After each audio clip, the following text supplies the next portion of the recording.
এই যে বাংময়ী মূর্তি, এই ভগবানের বাংময়ী মূর্তি, তা ভাষা দিয়ে তার মূর্তি তৈরি হয়েছে। আমরা এর আগের মাসেই আমরা দেখেছি যে তিনি কিভাবে আসছেন। তখন বলা হচ্ছে তত্ত্ববাদী যারা, তারা সচ্চিদ আনন্দকেই তত্ত্ববস্তু বলে থাকে, আর সেই তত্ত্ববস্তুকে জ্ঞানীরা ব্রহ্ম, যোগীরা পরমাত্মা, ভক্তেরা ভগবান বলেন। এটা আমরা প্রথম স্কন্ধ 2য় অধ্যায় 11 নম্বর এই শ্লোকেতে এটি পাচ্ছি। বদন্তি তত্ত্ববিদ তত্ত্বম যজ জ্ঞানম অদ্বয়ম ব্রহ্মেতি পরমাত্মেতি ভগবানীতি শব্দতে। খুব সুন্দর করে এটা উনি বলে দিলেন যে এই যে তিনটে শব্দ আমরা ব্যবহার করি, ব্রহ্ম, পরমাত্মা এবং ভগবান, আসলে সেই তিনটি একে তিন, এটা আলাদা আলাদা কিছু নয়। তো সেটার পরেই তখন উনি বলছেন যে সত্ত্বম রজ তম ইতি প্রকৃতি গুণাঃ তৈঃ युक्त पर पुरुष एक इहास्य धत्ते स्थित्वादये हरि विरिञ्चि हरे इति संगाः श्रेयांसि तत्र खलु सत्ततनो नृणांसु। 23 নম্বর শ্লোকেতে তখন উনি বলছেন সত্য রজ তম এই তিনটি গুণের যিনি অধীশ্বর, তিনি এই পরম পুরুষ নারায়ণ এই সৃষ্টির উৎপত্তি, পালন ও ধ্বংসের জন্য তিনটে নাম গ্রহণ করলেন। কি কি? ব্রহ্মা, বিষ্ণু, মহেশ্বর, এই তিনটে নাম গ্রহণ করছেন। হরি বিরিঞ্চি হরহ, এই বিষ্ণুর অবতার, এই বাসুদেব শ্রীকৃষ্ণ জীবের কল্যাণের নিমিত্ত অবতরিত নিচ্ছেন। তো ভগবান স্বয়ং তিনি দেহ ধারণ করে অবতরণ করছেন। জন্মগ্রহণ করছেন বলছে না, বলছে অবতরণ করছেন। তিনি যেন নেমে আসছেন, একটা অবস্থা থেকে তিনি নেমে আসছেন। কেন নেমে আসছেন কথাটা বলছেন? তিনি যখন সত্য, রজ, তম এই তিনটে গুণের পারে রয়েছেন, তখন একটা হাইয়েস্ট কন্ডিশন, কোনো রকম সেখানে ইচ্ছা নেই, বাসনা নেই, কোনো রকম হেলদোল নেই। এটা আমাদের হিন্দুইজমে সবসময় আমরা দেখব, ওরা বলছেন, প্রত্যেকেই তাই সেটাই বলছেন, ভগবানের সম্পর্কে বলতে গিয়ে বলছেন সত্য, রজ, তম গুণ তাঁরই সৃষ্টি, তিনি সৃষ্টি করে সেইটাকে দিচ্ছেন। তিনি সৃষ্টির বাইরে, ওই বাইরের অবস্থাটা আমাদের যখন বেদান্ত থেকে বলছেন একটা, ওই যে যখন ব্রহ্মণ শব্দ বলা হচ্ছে যে ব্রহ্মা, তখন সেটা বলতে গিয়ে বলছেন যে একটা হচ্ছে নির্গুণ ব্রহ্ম, আর একটা হচ্ছে স্বগুণ ব্রহ্ম। তো যখন নির্গুণ, সেখানে কোনো গুণ নেই, আর যখনই গুণ এলো তখনই ক্রিয়া শুরু হলো।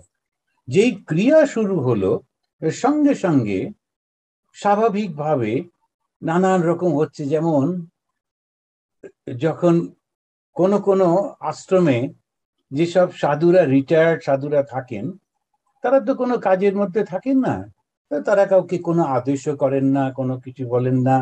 অন্য অল্প বয়সী সাধু ব্রহ্মচারীরা খুব খুশি, এই মহারাজগুলো খুব ভালো। কিন্তু যিনি ইনচার্জ থাকেন, ওর উপর একটু বিরক্ত।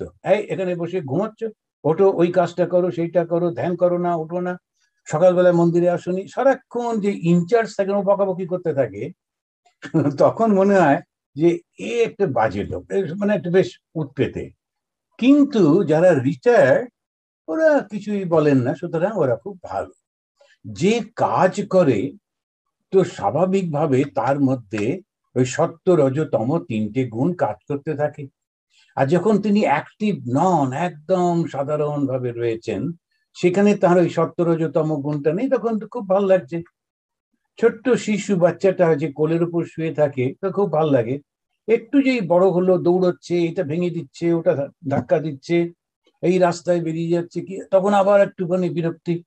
এখন যখনই কাজ করছেন, ক্রিয়া করলেই ওই সত্য, রজ, তম তিনটে গুণ আসবে। তাহলে হিন্দুদের একটা জিনিস আমরা মাথায় রাখতে হবে, যিনি স্রষ্টা, তিনি কিন্তু নিষ্ক্রিয়, যেমন শিব। আমরা বেদান্তের দিক দিয়ে দেখলাম সগুণ ব্রহ্ম, নির্গুণ ব্রহ্ম। আবার যখন তন্ত্রের দিক দিয়ে দেখি, তিনি হচ্ছেন পরমশিব, সদাশিব, কালী। এই তিনটে স্টেজ রয়েছে। পরমশিব যিনি, তিনি চুপ করে শুয়ে থাকেন, তার মাথাটা এলে পড়েছে, গায়ের রংটা একটু মেটে মেটে, একদম মৃতদেহ, কোনো প্রাণের চিহ্ন নেই। যেমন সদাশিব, তিনি একদম ধবধবে সাদা, কেননা সত্যগুণটা এসে গেছে, এই সাদা রং এসেছে, এবং তার চোখটা খোলা, তিনি সৃষ্টি করতে চাইছেন। তারপরে যিনি এলেন, তিনি কালো আর লালের মিশ্রণ, সাদা কালো লাল তিনটে রঙে, তিনি হচ্ছেন মা কালী। যে লক্ষ্য করে দেখবেন, সাদা কালো আর লাল রঙে ওই মা কালী তিনি এলেন। এবার সত্য রজতম, এবার তিনটে দিয়ে সৃষ্টি শুরু হলো। এবারে মা কালী সবকিছু করছেন, শিব চুপ করে রয়েছেন। তো আমাদের যে সৃষ্টিটা বোঝানো হচ্ছে, সৃষ্টির ক্রম হচ্ছে, কেন সৃষ্টি হলো? ইচ্ছা মাত্র হলো।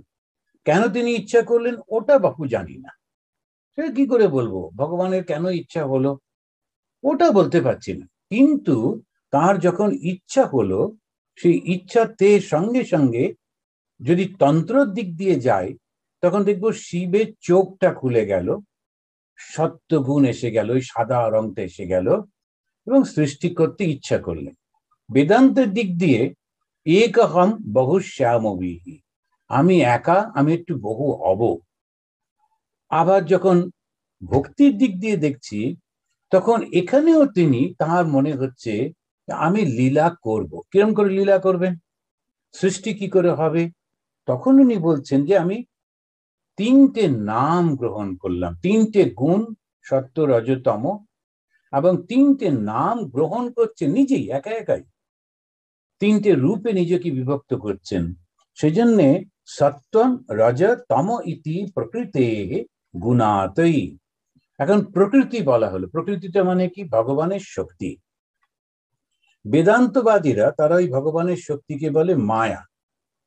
একটু একটু পার্থক্য। এই যে এতগুলো সমস্ত ফিলোসফি না, এই ফিলোসফি সবগুলো সৃষ্টি হয়েছে একটা প্রশ্নের উত্তর দিতে, সৃষ্টিটা কি করে হল। স্রষ্টাকে নিয়ে কারোর সমস্যা নেই, ওদের তো ঠিকই আছে, কিন্তু সৃষ্টিটা কি করে হলো ওইটা নিয়েই সমস্যাটা হচ্ছে। এখন সৃষ্টিতে কেউ বলছে উনি ওই প্রকৃতির সাহায্যে, কেউ বলছে মায়ার সাহায্যে। যারা প্রকৃতির সাহায্যে বললেন, সেই প্রকৃতিটা কি? ওই সত্য রজতম তিনটে গুণ আছে, তারপরে সে আবরণ করে, বিক্ষেপ করে, ভগবানের শক্তি, এই সমস্ত নানা রকম সব বলছে। সাংখ্য দর্শন তারা এইভাবে বলছেন। আর বেদান্ত বলল, বাবু একটা কথা বলো, যে প্রকৃতি যদি আলাদা হয় আর ভগবান যদি আলাদা হন, তাহলে দুটো এন্টিটি হলো, আর যেই দুই হবে তখনই তো সংঘর্ষ হতে পারে। দুটো কখনো হতে পারে না, একই হতে হবে। ওইখানে সাংখ্যর হাত ছেড়ে দিল বেদান্ত। এতক্ষণ সাংখ্যের সঙ্গে চলছিল, কিন্তু একদম ওই মাথায় গিয়ে ওরা বললেন না, তোমার এই কথাটা মানতে পারছি না, তারপরে ওরা আলাদা হয়ে গেল। এই যে ধর্মের মধ্যে এত এত নানান রকমের ভাব এসছে, একই ধর্ম, এত ভাব কেন? ওই ব্যাখ্যা করতে গিয়ে এক একজন এক একটা রূপে ব্যাখ্যা করছেন। ভগবান শ্রীরামকৃষ্ণ দেব এসে তিনি ওই মন্দিরের ছাদে দাঁড়িয়ে, ওই কুটিবাড়ির ছাদে দাঁড়িয়ে বললেন, আরে বাপু, সব মত আর পথ একই জায়গায় যাচ্ছে, তোমরা ঝগড়া করছো কেন? উনি বললেন, তুমি কি চাও বলো?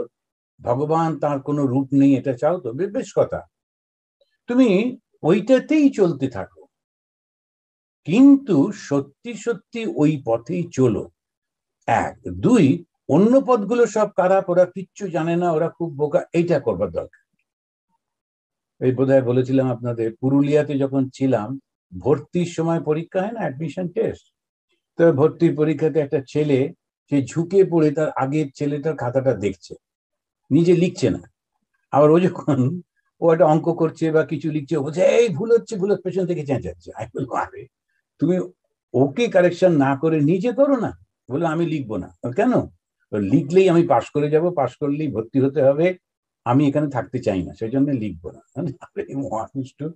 কিন্তু ও অন্যদের সমস্ত এটা ঠিক হচ্ছে না ঠিক হচ্ছে না বলে ওকে চেঁচামেচি করছে, ছোট। এখন আমরাও সবাইকে, ওমা তুমি বাঁহাতে জল খেলে বুঝি, আর হলো না, এই জন্মে তোমার আর স্বর্গ যাওয়া হলো না। তো কি উৎপাত, বাঁহাতে জল খায় কি ডান হাতে জল খায় কি, জলটা ফুটিয়ে খাবো কি ঠান্ডা খাবো, এটা তো কি উৎপত্তি দাঁড়িয়েছে। যে যেখানে পারছে সবাই একটা করে কথা বলে দিচ্ছেন। আর একটু বয়স টয়স হলেই সঙ্গে সঙ্গে অল্প বয়সীরা ওদেরকে জিজ্ঞেস করে, তখন একটা করে নানান রকমের গম্ভীর হয়ে ওরা একটা উপদেশ টুপদেশ দেন, কিন্তু কেউ কিছু জানে না, তো ওখানে বলতে থাকে।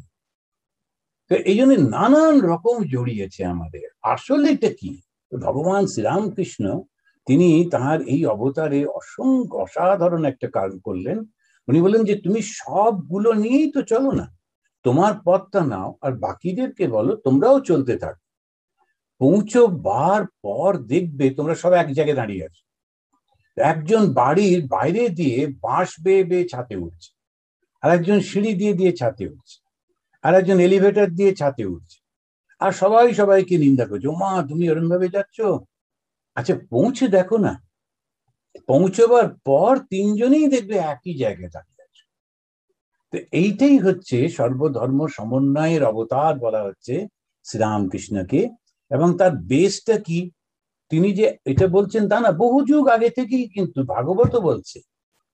কিন্তু যারা আমরা এই ভাগবত পড়ে ব্যাখ্যা করবার সময় বললাম এই ভাগবতটাই একমাত্র শাস্ত্র গ্রন্থ, অন্য কিছু না, এই আর একটা গোলমাল। সেজন্যই প্রত্যেকেই নিজে এসে বলে যাচ্ছেন। কিন্তু এখানে ভগবান বললেন যে তিনটে গুণ, যেটা আমারই গুণ, আমি সৃষ্টি করেছি, এই তিনটে গুণ দিয়ে সৃষ্টি হয়। এই তিনটে গুণ দিয়ে সৃষ্টি করবার জন্যে আমি তিনটে নাম গ্রহণ করলাম। বিষ্ণু, যে তিনি সৃষ্টি করছেন সত্য রজ তম নিতে গিয়ে তিনি ব্রহ্মা বিষ্ণু মহেশ্বর, এই তিনটে নামে করলেন।